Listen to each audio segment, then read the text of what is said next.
just thought that was the worst call of the year. That's all. We're not going to make promises, but I tell you this. Yeah, I'm about to get wild. I know that. Let's get wild. I don't answer anybody's question but yours. But you're an idiot. And really disloyal.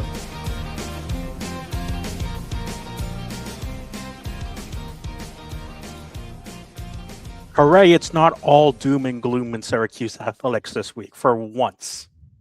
I know it's rare. We're allowed to win a basketball game? Sources say. Allegedly.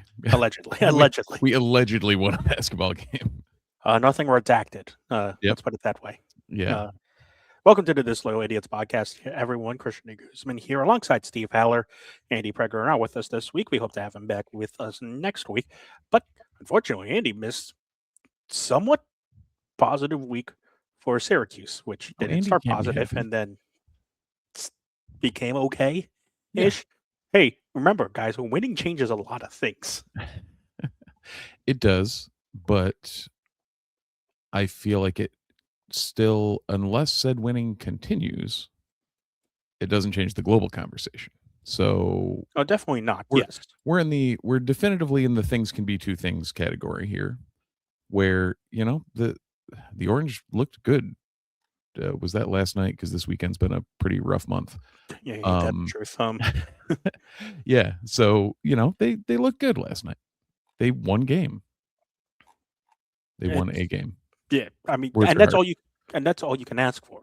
I mean, especially after arguably Syracuse plays their second worst game of the season against NC State. Yeah, that was. Well, what would you consider their worst? The Iowa State game, but that's because it was But that's because it was Iowa State, and they found out about that game on 10 hours' notice. Right. Yeah. I would say. I would probably put that NC State game, though, as their worst performance, just because they had time to prep, and it was a regular season game, and it wasn't a quick turnaround at a tournament. They got the doors blown off them by Iowa State, but it was almost worse against NC State. And it's interesting because you can look at both of those games for two reasons, because both games this week are games you circle on your calendar. Yeah. And for very different reasons, but for similar reasons at the same time. When you talk about the NC State game, you circle that game on your calendar because it's clear that Carter Copeland circled that game on the calendar. It's clear that NC State circled the game on the calendar. And it's clear that NC State wanted to win that game for Copeland. Yep. And yes, JJ is the only player, I should say, on that team who has played with Copeland before. But you still represent Syracuse. Right. There's going to be some extra oomph behind that game. Oh, 100%. And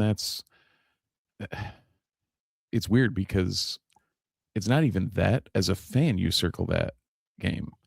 And it's almost telling, because it used to be we would circle those games against the Dukes and the UNCs. And now it's we need to pay attention to those middle of the pack ACC teams that we're fighting against every year in, year out. And NC State is firmly in that category of, or was in that category of teams we thought were on the same level as. And this year we were proven wrong. Well, I still think you still pay special attention to that NC State game just because of the Copeland factor. You're still going to circle the games against UNC and Virginia. Those are Syracuse's next two opponents, and Duke coming up as well. And so, you obviously you circle the big time opponent games because you want to get up for those games. You circle this NC State game because it's an emotional game. Right. So you don't win that Q game. It becomes very, very imperative that you win this Notre Dame game. Not just to stop a 4-game losing streak, not just because Notre Dame is right up with you in terms of net rankings and just overall record standings as well. But that day is honoring Lawrence Moten. Yeah. He honored Lawrence Moten at halftime. His entire family is there. Alumni are here. Jim Boeheim is in the room. Right. You cannot play that game and put out a dud performance like you did against NC State. Yeah. Because if you do, that completely shuts down the program, in my Right. opinion. And I warned Andy about this I forget, because we're all, again, this month has been a year.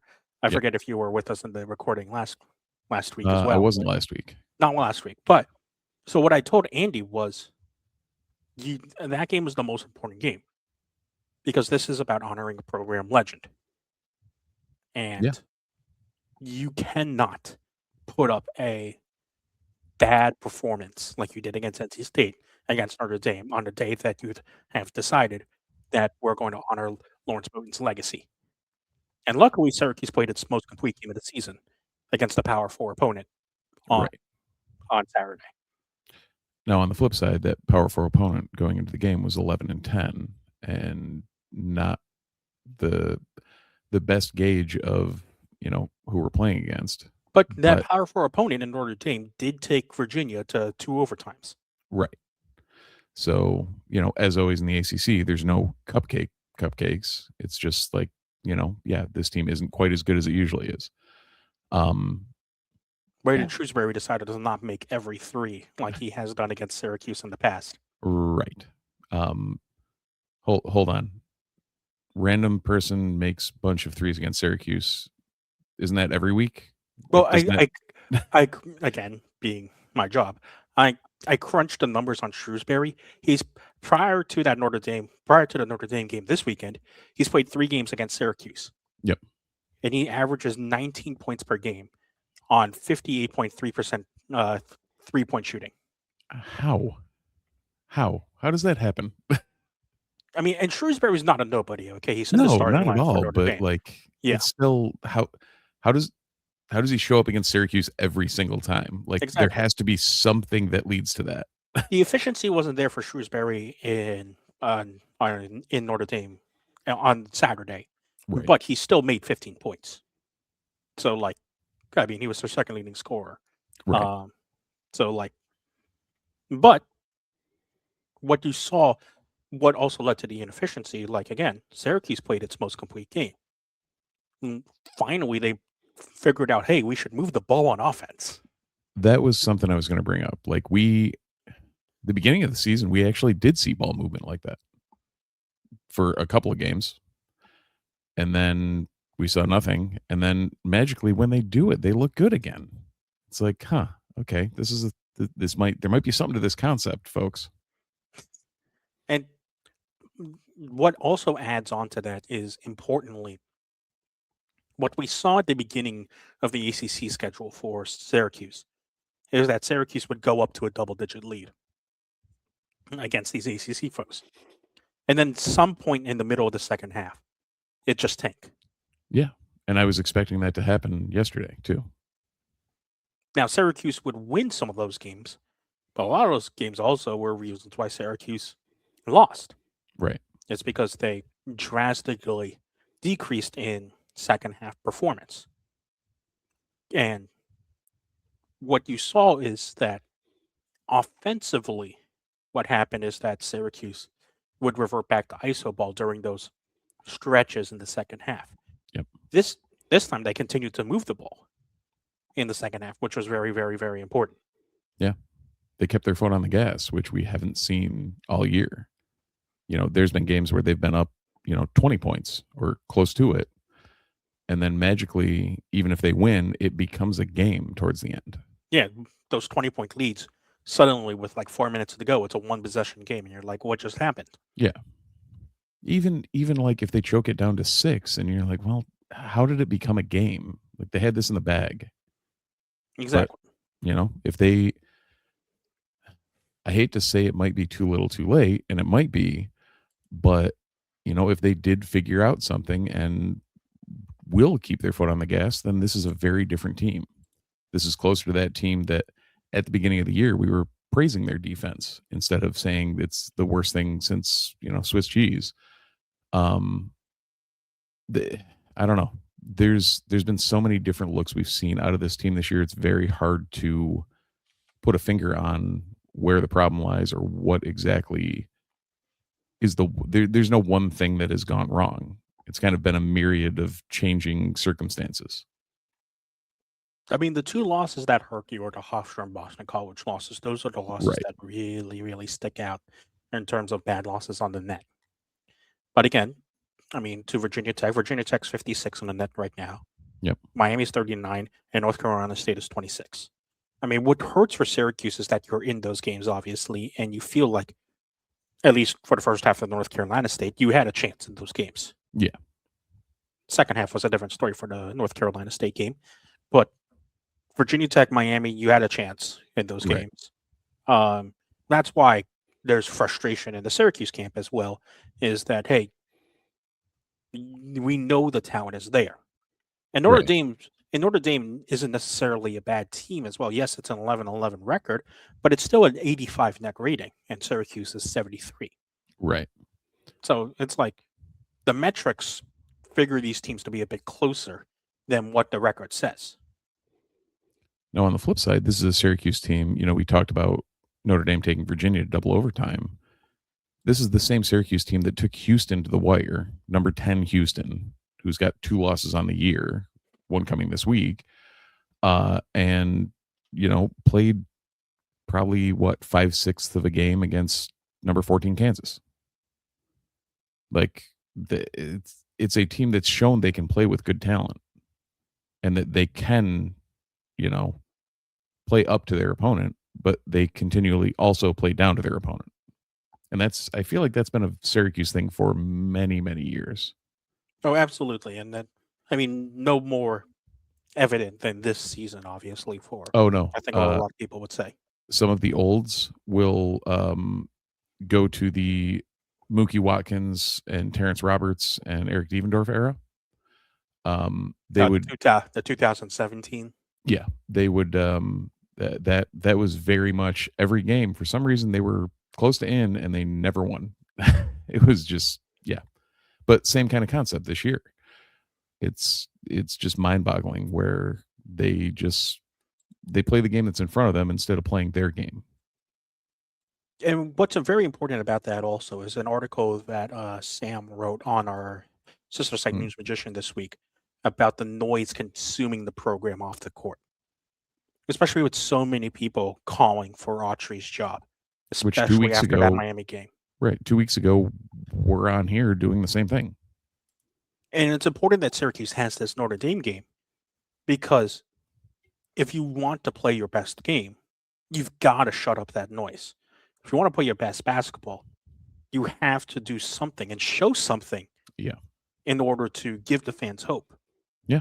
And yes, is it, Steve? I think I agree with you. It might be a little bit of too little, too late. But at the same time, you can't just throw away the season and call it lost. Right. I mean, I guess that's the weird thing. It's too little, too late for this season and finding a way to right the ship, unless there's some major explosion of, hey, we get it, and they make a run in the ACC tournament. But like, it sounds weird, but after watching Notre Dame, right at this point, they're almost just playing for Red's job. That's absolutely what they're doing. Yeah, like that's what's on the table at this point. It's not let's make the NCAA tournament. It's let's play this for coach.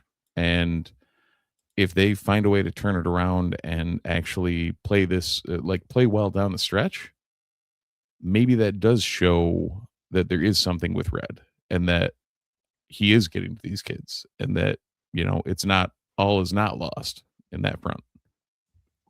And what's very, very important is that despite what some parents might say online on social media, a lot of the players on this team at least give off the impression that they really like Red as their coach. Yeah, they do. And so I think Andy's not here, obviously, to defend the Steelers.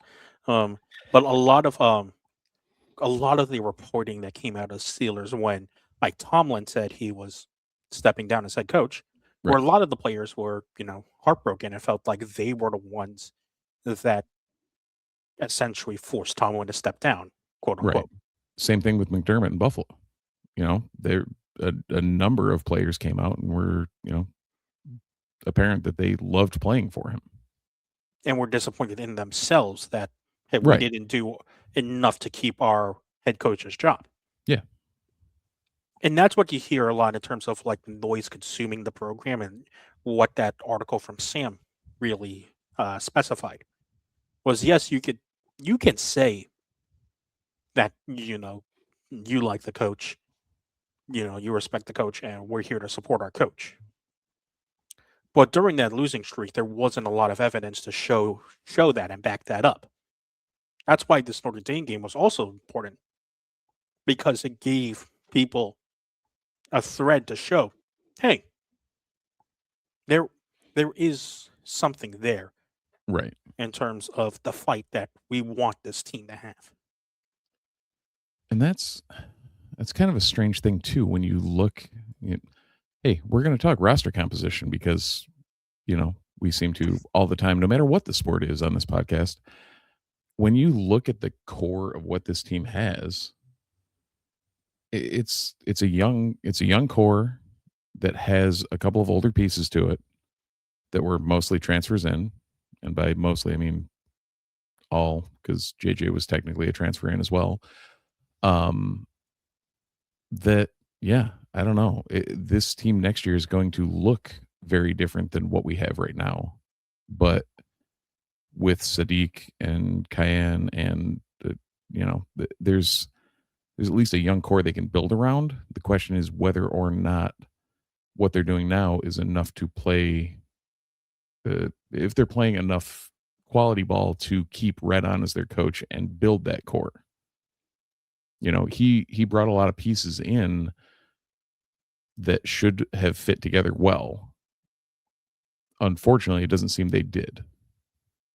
And that's something that Andy and I brought up a lot last week, was that, hey, it feels like that these guys, it feels like this is a talented roster. Yeah.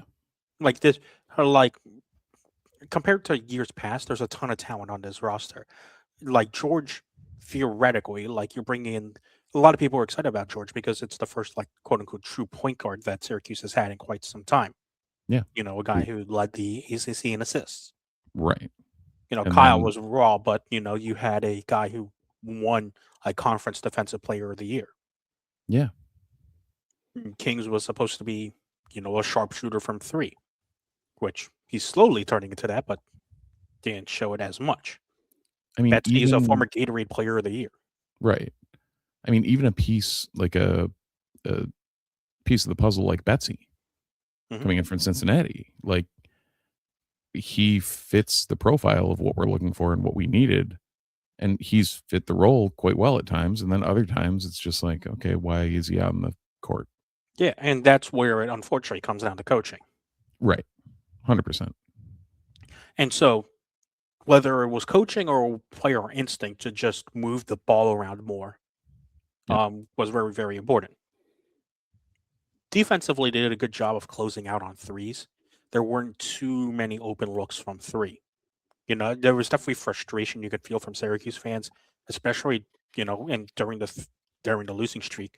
It felt like Syracuse left a lot of obvious 3-point shooters open. Yeah. And obviously the main person on Notre Dame is Shrewsbury, and he only had maybe like 2 open looks. Yeah, probably. It wasn't anything egregious, let's put it that way. Exactly. It didn't feel like, Notre Dame was just making tough threes. They were taking tough threes, and they made a couple tough threes, but not too many. Right. And they made a couple open threes, but didn't have a lot of looks at open threes as well.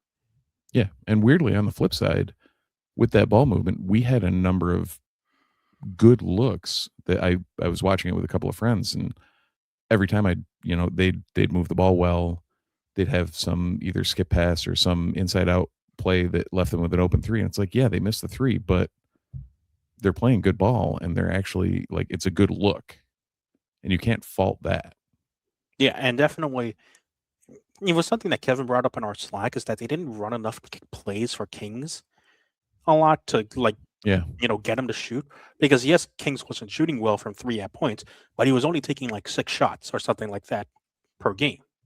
Yeah. Like this game, he takes 10 threes and 17 field goals. Like for a guy who came in marketed as a 3-point shooter, Right. and like that's kind of the shot volume you want him to have. And maybe that gets into something else that transpired during this Notre Dame game, which was an interesting wrinkle, was that Red decided to sit Donnie in Yeah. terms of the starting lineup.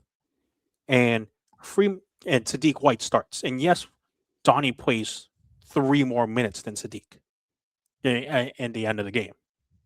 Sadiq plays 19, Donnie plays 22. Right. But if Donnie's in the starting lineup, that's probably a lot more of a gap. And what we also interestingly saw was that Donnie usually commands most of the shot attempts. Here he only takes 4 field goals, and he only Right. has 7 points. And Like of your his leading 4 field goals, 2 of them were threes. Exactly. They which were he good missed looks for both three of. also. They were- They were it good was- looks for 3. Exactly. But like your volume shooters, turn out to be Kings and Starling. Yeah. And like maybe that's what gets it done. Is that is Donnie the type of forward shooter that you want to command the most ball touches and most scoring, or is this a team that needs to be quote unquote more guard led in terms of the shot selection, or is that just more matchup based? That's interesting to think about. It is. And it's also, when you look at this year and this team, when has this team looked the best? Was it, yeah, there were the early games, and then Donnie got injured, and they looked fine, and they were playing well. And he came back, and they did still have a spark when he came back and kind of got a little bump. But then the question remains, like you're saying, is him sitting in the starting lineup the right move? Does this team play better without him in the starting lineup? Maybe And so, they- because it was interesting to see how Red shook up the bench. Right. Because I think we started to even see more of the traditional. Maybe it's because Jim was there. The Boeheim influence of hey, like you have these players on the bench. That doesn't mean you have to use them all. Finally, Yeah, I mean, Cayenne had 9 minutes. and had 1 shot. Yeah. And that's coming off, 2 games ago when he actually kind of had a little bit of a coming out party? Yeah. Or is that Yeah, might it have was been the last Miami time I game, was on yeah. the pod. It Yeah. was the Miami game. Yeah. So I still have no idea what's happening with this team. And I don't know if anyone actually does, but there are definitely a lot of good questions around it. Let's put it that way. Exactly. Because there's actually like some hope now. Right. Unfortunately, you now go on the road to play North Carolina and Virginia. Yeah. Yeah. I actually have tickets to the home version of the UNC game. I'll be curious how that goes. I think a lot of us will, especially for Coos today, who literally only flew out, I think, this afternoon for a game that's tomorrow. Due That's to tomorrow? it's a Monday game. Oh, I thought it was a Tuesday game. Damn. No, it's a Monday game, and obviously, if you haven't been following the weather, North Carolina ain't doing too well right now. Well, I mean, that just means we're at home. Touche. Did you see the Outer Banks covered in snow? That was an interesting picture I saw. Yeah. Yeah, I hate thinking about this, but the Donnie of it all, like he got hurt right before we play the best teams we've played, right? Yes. And we all played we played them quite tough. He played Binghamton, Delaware State, Drexel, and Monmouth. Yes. And then he comes back for the Clemson game. And that's almost where question marks start. we outside of the Hofstra, whatever the hell that was, like we are Syracuse still. There's always going to be the one what in the hell happened game, which at the time I think we all chalked up to Hofstra.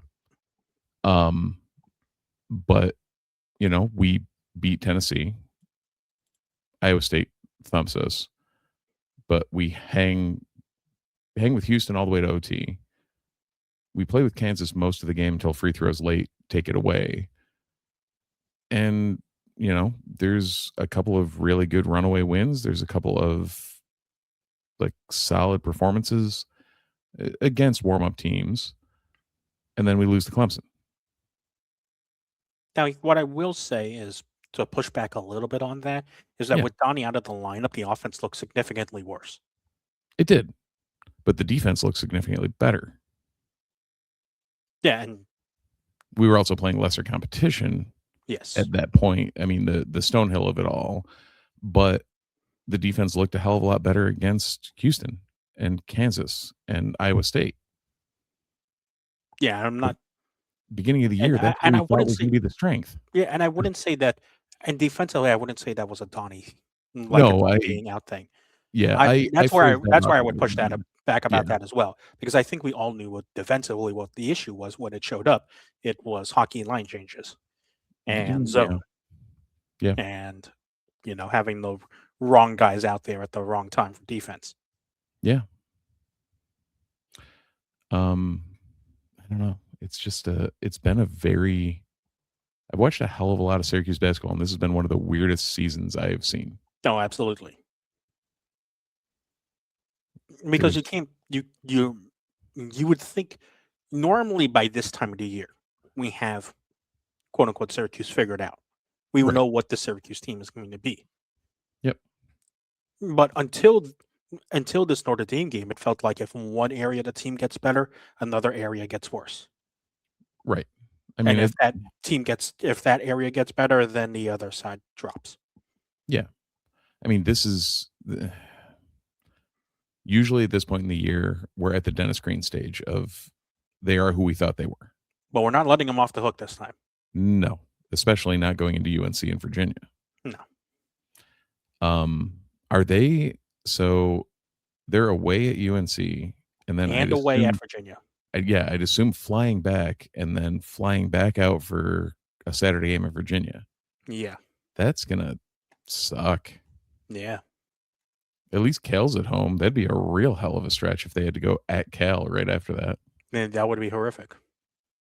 So then it's home, Cal and SMU, and then at Cameron. On Monday as well. Yeah, on ESPN, nonetheless. And apparently, I'm not sure if this is still on the Q schedule like this. Yes, the game after Duke is not just an ESPN game against North Carolina. Yeah. It's an ABC game. Yep, against full North national Carolina. broadcast. Mm-hmm. 1 p.m. I actually have to miss, my son actually has to miss a ski race because we have tickets to that game. Oh, no. Woe is me. Yep. Oh, darn. I get to go to the Dome and watch Syracuse and UNC. Yeah. Oh, shucks. And Syracuse has played UNC tough a couple of times. I don't know what the hell it's been lately, but for some reason that seems to be one of those teams that they can play. Yeah. But to be fair, UNC has not had Caleb Wilson. Right. Okay, no, it wasn't the last game I went to. I was going to say the last game I went to was Duke last year, but it was not. Yeah. I remember watching that. That was the opposite of playing with a team. Yeah. I mean, to be fair, there's a Syracuse team in the Dome did beat a Duke team that had Jason Tatum on it. So fair. That is a valid point.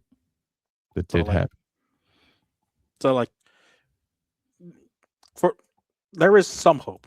Yeah. We'll see how the rest of this Syracuse men's basketball season progresses. Yeah, I mean, at least, like you said, there's a shred of hope. There's a light we're seeing, maybe come to fruition, maybe not, but there's something to it. On the flip side, the women pick up a temporary quad 1 win, which will quickly not become a quad 1 win, but close enough. Yeah. The women traveled down to Miami and beat Miami 65-60. Miami's 45 in the net, which just is on the line for a quad 1 win. 46 is where it becomes a quad 2 win on the road. So because Miami loses, they'll drop down in the net, and that automatically will get shifted to a quad 2 win. So you're hoping Miami does well, because that would only be Syracuse's second quad 1 win of the season. Right. Obviously, just to help Syracuse.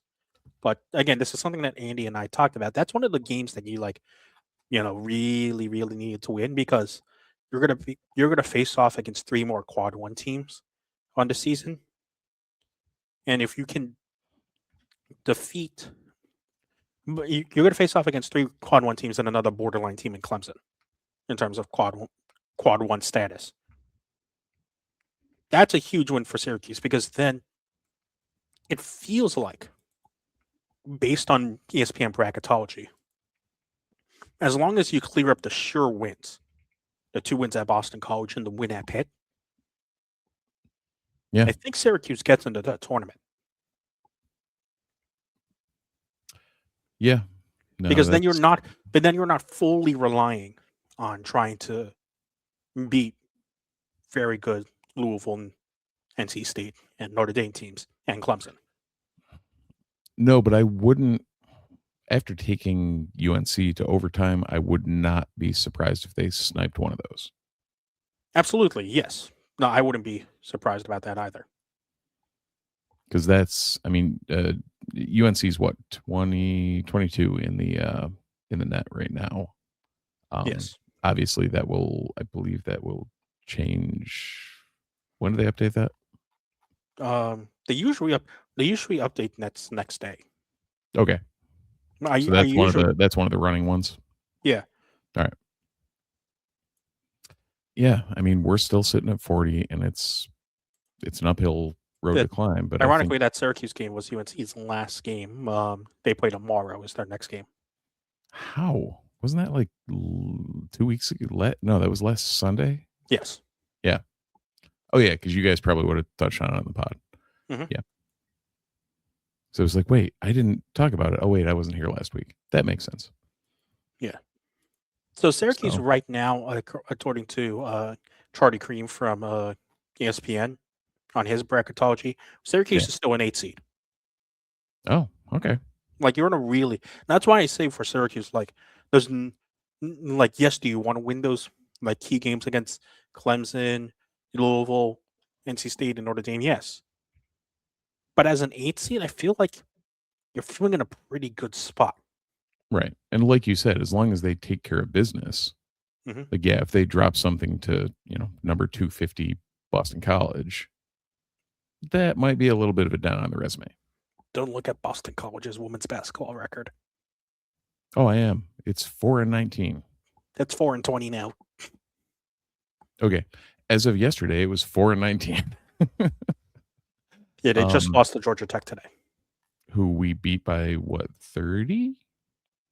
24, but close enough. Okay. We'll take a rounding error.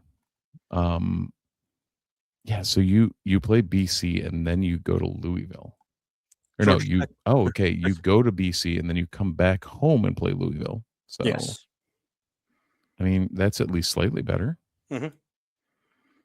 Still not great. BC women's basketball hasn't won a game since Thanksgiving. Yeah, well, yeah, there's that. Louisville is number 8 in the net, so the opposite of We're gonna go on the road and play one of the worst teams we'll play, and then come home and play one of the best, if not the best. It's the best team. It's the best team, at least in the conference, that you'll play. Right. I was going to say until the tournament. No, because they've already played one team higher than Louisville in the net, and that was Michigan, and that didn't turn out so well. No, it didn't. No, you're right. I won't disagree with that. Yeah. So I can say I've already made my record of Syracuse women's games in a season this year. So yes, yeah, they've been fun to watch. Well, yeah, no, like I've said, this is a team that builds itself on defense. Unlike the men's basketball team, we know what this women's basketball team is. Yeah. And it's defense and offensive rebounding. Right. And to speak on that defense, their star freshman, Uche Zoje, is now So- on the Naismith watch list for Defensive Player of the Year. Same with William Kyle on the men's side as well. Right. Yeah. No, it's Just don't tell Dawn Staley, also for the record, she's just a freshman. which is why I said don't tell Dawn Staley. Yeah. Because remember what happened to the last Syracuse big? Yep. That was a good freshman. Yep. People don't remember she played for Syracuse now. Yeah, I was gonna say, yeah, she did pretty decent for herself. Mhm. Crazy. For those who don't know, we're talking about Camila Cardoso, Right. who went on to win. Was it 2 Mm. national championships with South Carolina? So that was what I was about to say, and then I was like, I can't remember if it was 2 or 1, and I'm trying to rapidly Google that. She won 2. Okay. 22 and 24, and was also the most valuable player of the tournament in 24. She had a hell of a run in 21 with us, though. Yes, that was great. While it Yeah. lasted. See, and on the flip side, we've been riding a transfer in this year with Dominique Darius. So Absolutely. Darius has been great offensively, and obviously Zoje has been lights out. Yeah. She's right now she's the runaway favorite for at least ACC Rookie of the Year. yeah, it's awesome to see. Also, I think was it last game, Layla Filia had a killer, like 20 plus points and like put up a solid score sheet. So there's some options on this team too. Yes, indeed. Alrighty.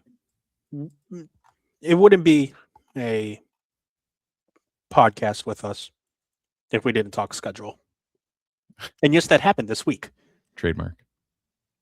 Hashtag trademark. The Syracuse football schedule is now finally out and confirmed. Sure.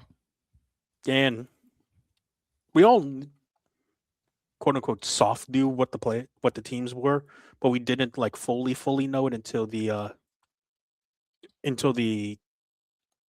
schedules are officially confirmed, because of course ACC moving to the 9 conference games of the season. Yep.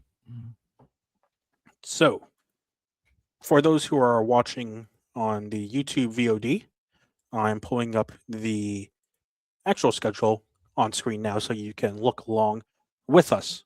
But for those who are listening on the pod and who haven't heard about it yet, the schedule is this. Week 1 is New Hampshire. Week 2 immediately is Cal. Week 3 is a Thursday night game at Pitt. Week 4 is the bye. Week 5 is at UConn. Week 6 is at UVA. Week 7 is home versus Louisville. Week 8 is at UNC. Week 9 is Friday or Saturday versus SMU. And week 10 is also Friday or Saturday versus Clemson. Week 11 is the game at NC State. Week 12 is at BC. And Senior Day, Week 13 is hosting Notre Dame. Steve, your first thoughts on the construction of Syracuse's football schedule for the 2026 season? I can't tell if I love or hate the week 4 bye. I hate it. I hate it. There's something to be said coming off the year we came off, though, of having a relatively early week to be able to be like, all right, guys, we just played a Thursday night game at Pitt, which I don't know if you've followed Syracuse football that long, Christian. I followed it long enough to know. Right. Any at Pitt, whether it's basketball or football, usually does not end well. And specifically at Pitt on a weekday. Mm-hmm. So coming off that, I mean, one way or another, they're either going to need a reset off that, or they're going to be, flying high off that and may need a little like early season, come on down. Let's, nose to the grindstone and then warm up again against UConn, which may not be a warm up, but What I find interesting is that we knew this beforehand because of UConn and Notre Dame releasing their schedules before um, the ACC reveal did. yeah, But because of where those non-conference games are, that means week 2 is immediately a conference game, which is something that Syracuse has tried to stray away from mhm. further and further. Like Syracuse has usually like to follow the recent trend of having all 4 of your, or in this case 3 of your non-conference games early on in the season. Yeah. Essentially the first 3 weeks of the season. But because that UConn game is now in October and the Notre Dame game is senior day, that means you start off conference play immediately against Cal. Now, Cal didn't have a good season last year, but of course they bring in a new head coach and they bring in one of the best young quarterbacks in the nation. Yeah. So that's an interesting first early test for Syracuse. Because at least for Syracuse, you had time to build up to Clemson with UConn and Colgate. I'm not sure how much of Tennessee was a build up, but It was a game. you had time to build up to that. Yes, now you only have New Hampshire. Right. And that's it. Now, on the flip side, last year's schedule, barring Angeli rupturing various tendons, Tennessee was an awesome level set. Like, we knew where we were coming out of that game. Yeah, and I feel like, you felt like, hey, defensively the work to do, but Right. as Angeli settled down, it felt like the offense could click. And that's, it's weird because I don't think we have the expectations we do for basketball that we do for football. Strike that, reverse it. I don't think we have the same expectations for football we do for basketball, where, yeah, we take that early season loss to Tennessee. If we had used the next 2 as building and then hit Clemson, and then Angeli doesn't get hurt and it's a very different season, perception is a completely different thing. Like, Syracuse football, now Syracuse basketball as well, is not expected to compete for a national championship and to win every game that's in front of them. Like, at this point, we just need to make a bowl. So, playing Tennessee tight-ish, and then, playing Tennessee well. Tight is a rough, yeah. Either way, playing them and then getting a reset and then coming out hard against Clemson, who didn't quite live up to expectations, but we're still in Death Valley, playing a game against an ACC opponent in, what was it, week 4? Yeah. Like, you're setting a different expectation for the rest of the season, and you're building this much differently than, we could here, where we hit New Hampshire and then straight into it. Yeah, exactly. So, once again, the beginning of the season becomes very, very important before Syracuse, especially because after that Cal game, Syracuse goes on, for some reason, its customary 3-game road stretch. Yeah. Like, I don't know why that became a trend in Syracuse schedules of recent time. And right now, by all accounts, and I think by the last polling, that is at Pitt, then at UConn, and then at number 16, Virginia. Yeah, remember this was a Virginia team that was the regular season ACC champions. Yeah. And then home against Louisville, who was receiving votes in the end of the season. And then UNC at UNC, and then home against SMU, who was receiving votes at the end of the season. Then don't forget who's after SMU. Oh yeah, that'll do it too. They're never. Well, I don't know. Clemson coming to the Dome, although 2 in a row would be a little. Well, you never know. Crazy. But it shows to go you just how no breaks are in the schedule, because after Clemson, really not. Because after Clemson comes and NC State, and we only need to ring John Casillo to figure out what at Oh NC God, State means. yeah, it's at NC State. That's a Yeah, whole different that's ballgame. that's the worst part. It's at NC State. Stupid things Like happen at Carter Finley.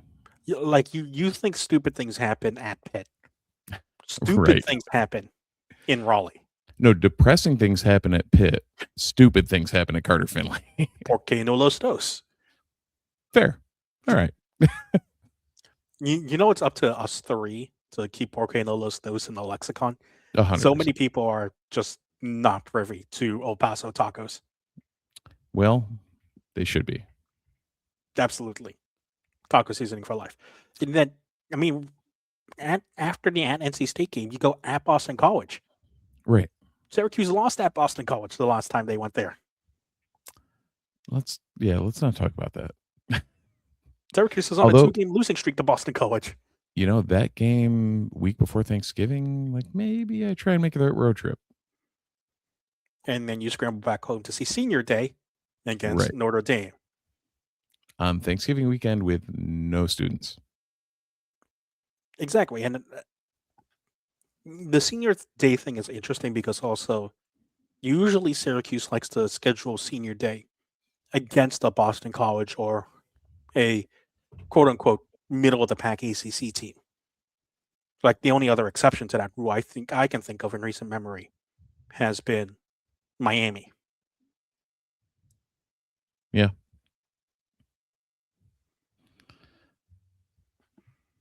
So that's going to be tough on Senior Day, especially with how well Notre Dame travels. Yeah, there are. Well, I guess anyone local, it wouldn't be surprising, but there are a surprising number of Notre Dame fans, I guess, everywhere. Yeah. But definitively in this area. So that's the football schedule that's coming up. We will see what happens with Syracuse, hopefully soon. I guess that's the thing is like, I feel like we had a stretch where even in the offseason, there was just football news left, right, and center. Has there really been much outside of the schedule drop? Like, did I miss anything last week? No, not really. Last week I think we were looking forward to the football schedule. I think we just tied up loose ends of the portal stuff. But again, I think a lot of that also is, there's no more second portal for football, which I think you could see has changed a lot of things drastically. I can almost guarantee that next year that like there will be enough coaches and players and everyone bitching and moaning about it that some semblance of a second window will come up.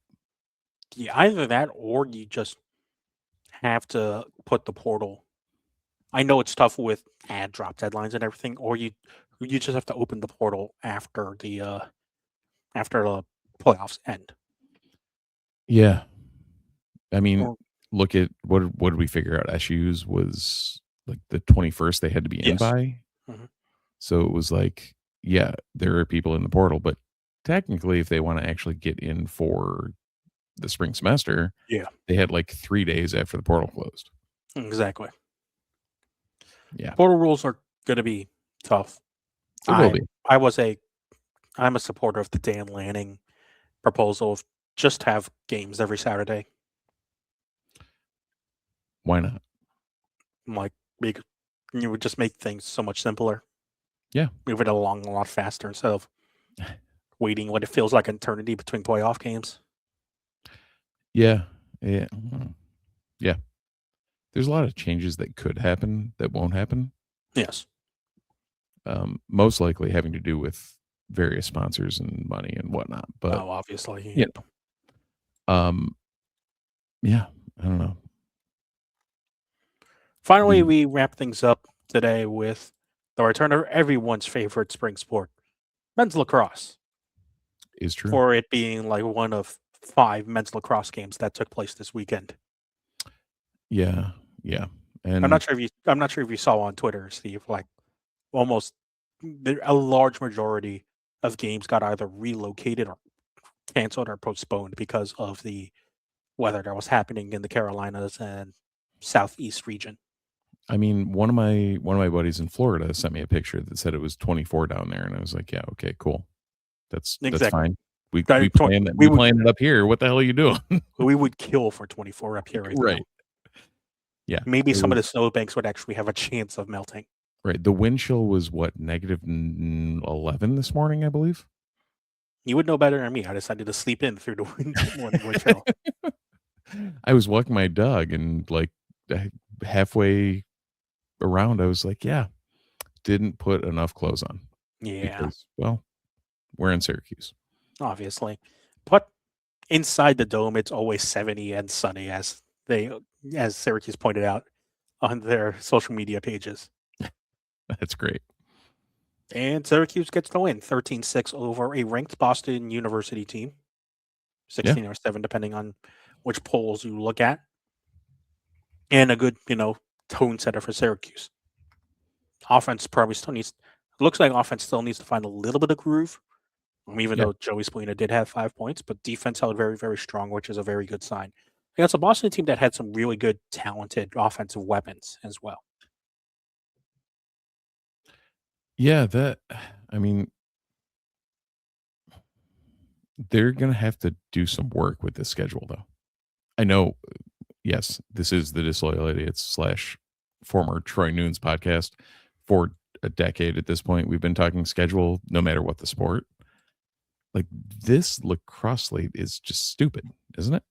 Yes, because am I seeing things the wrong, or No, is this because dumb? for those who don't know about the men's lacrosse schedule, they open up against Boston University today. Next week on Saturday, they play St. Joe's. Then after that, on Friday, February 13th, that's going to be a great day, by the way, February 13th. If you can't make it to the Dome that day, you absolutely try to, or get onto your TV screens, because both lacrosse programs will be on TV. Yeah. Women will play, I believe it's UNC that day, defending national champions.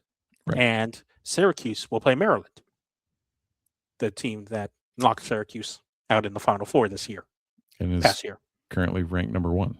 Ranked numero uno, and the heavy favorite to be the champions this year. And that is with Syracuse ranked currently number 3 in the Inside Yes. Lacrosse Bowl. Syracuse is 2 or 3, depending on which poll you're looking at. Mm. The other team that Syracuse is jostling with is Princeton.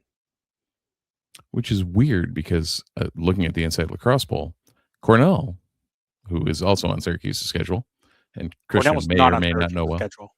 Oh, what? Yeah, they didn't get that game in. How? What they did They're do, allowed to not play that game? well, what they did do instead of getting that Cornell game in is play 3 Ivy League teams back to back on the road after that Maryland game. Oh, cool. All part of a 6-game road trip that Syracuse has, beginning Yeah. on February 21st and ending on March 16th. Mildly insane. So after the Maryland game, they will travel to Harvard. And then after Harvard, they will do a classic weekend scenario. They will play Princeton, the aforementioned number 2, number 3 team that Syracuse is jostling with, on Friday, February 27th. And then they will make the drive down to Philadelphia to play Penn that Sunday. Yeah. That's a classic back-to-back that teams love to do. And Syracuse will do that. Right. And that 3-game stretch is dumb enough. But you know what comes after that? Let's head down to Maryland. Let's play Hopkins. Yeah. We've never played them. It's a new and novel concept. It's not a ages-old rivalry or anything. I mean, I know people personally, selfishly, I would like Syracuse to play Cornell, but I guess the Hopkins game takes precedent. Recently, it's been like, give me that Cornell game every year, but Yes. But, again, that's me being selfish. fair enough. And then if you thought one quote unquote short weekend trip wasn't long enough, after Hopkins, they go to Colorado Yeah. and play Air Force on a Thursday, and then that following Monday, play Denver. Yeah, and that's March. I can say with full confidence, I've been snowed into Colorado Springs in March, about that time of year. So, like, couldn't get back to Denver snowed in. Syracuse did take a Utah trip in March last year, so they're at least familiar with the Mountain West region. Right. And I mean, snow should be no problem with this. However, travel might be. Well, but at least Denver has experience with snow. True. Very true. Yeah. The and then after that, you don't have to worry about it for at least a week. Yeah. Home I against mean, hopefully Georgetown, there's home no against Duke. hopefully there's no like freak snowstorms in Carolina like they have been for the past 2 weeks in Right. April. Well, here I would expect. There, not so much. Yeah, exactly. Yeah, that's quite a stretch of at least good weather games. Yeah. To close the year out, even. Because after the 6-game road trip, you only take 2 more road trips at UNC and then at Notre Dame. Right. And that is at current number 8 Notre Dame. And Yes. number 6 North Carolina. Because everyone is ranked. Everyone on the schedule is ranked. Exactly. A lot of these games will, be very, very interesting. Obviously, based on my knowledge, St. Joe's obviously will be another warm-up game. And again, Maryland, the presumed title favorites. Then Harvard, who was in the Ivy League tournament last year. Then Princeton, who Syracuse, had a brawl with in the quarterfinals last year. And much like for both of those teams, they only really lose 1 or 2 key senior players. A lot of the core stays the same for both of these teams. Penn is always going to be tough, even though Penn has had a down year last year. We all know what Hopkins is. Air Force should be a tune-up, but you never know because it's on the road at Air Force. Denver is always naturally ranked. Georgetown gets very, very interesting because of 2 Colgate transfers. Liam and Lori Connor, who are very good. And currently ranked number 5. Exactly. A large part of that, too, is those Connor brothers who come from Colgate. They're very good. Duke, obviously, is Duke. UNC is UNC. UNC might be actually better than Duke because of their consistency at attack. And they have who people think is the best face-off guy in the nation, better than Moen and Brady Wambach.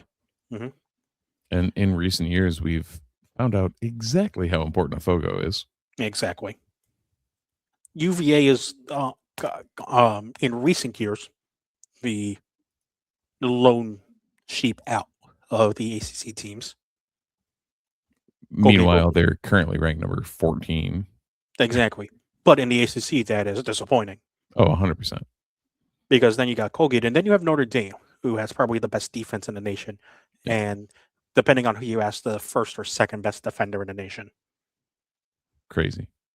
Now, meanwhile, literally the only team on this schedule, and lacrosse is mildly skewed just because of the nature of the sport, the only team not receiving votes in the top 25 poll at the end of last year, or no, actually the beginning of this year, was updated January 20th, is Air Force, who we have to face on the road in the middle of a turnaround between them and Denver, who is Denver. Yeah, it's crazy.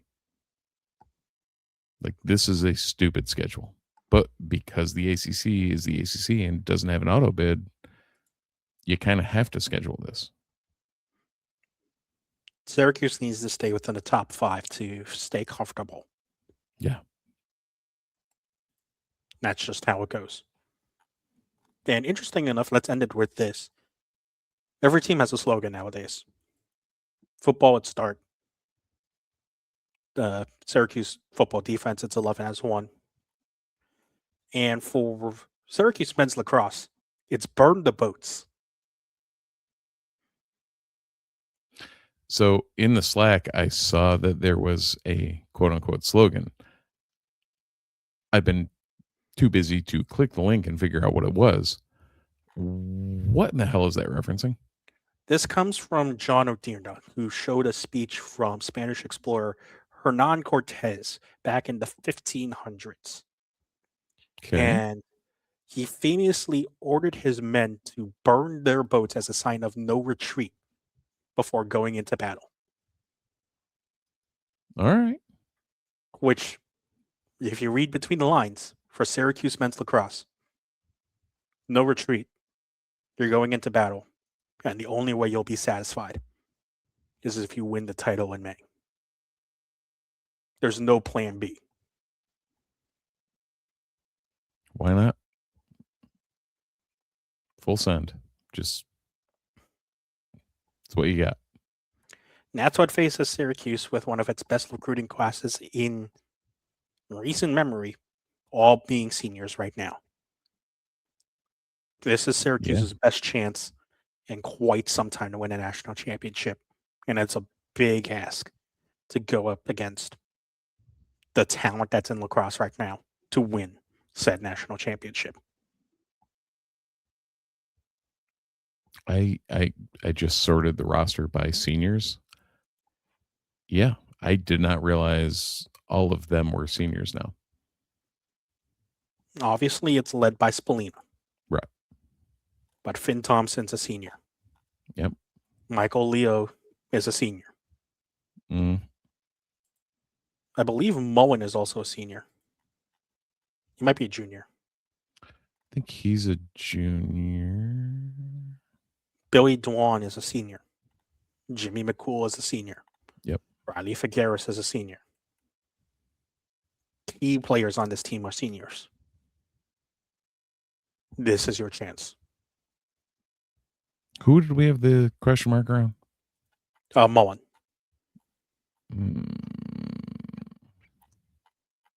Not a senior. Not a senior. So you might get another year of Moen. So at least your Fogo is safe. And Syracuse will need everyone to step up. That will do it for this week's edition of the Disloyal Idiots podcast. Thanks, Steve, as always, for joining me. We'll have Andy hopefully back on next week. Thanks to our friends at Transfer Sport Network as well, and our sister site, News Magician. If you're watching on the YouTube pod, drop a subscription, like, comment, and if you're listening on your podcast platform of choice, be sure to leave a like, rating, review, subscription, comment, whatever it might be, so that we can trick the algorithm into expanding the Ottoman Empire. Syracuse athletics has glimmers of hope. Didn't think we'd be saying that at this point right now, but here we are. So all we can say for that is go Orange. Go Orange.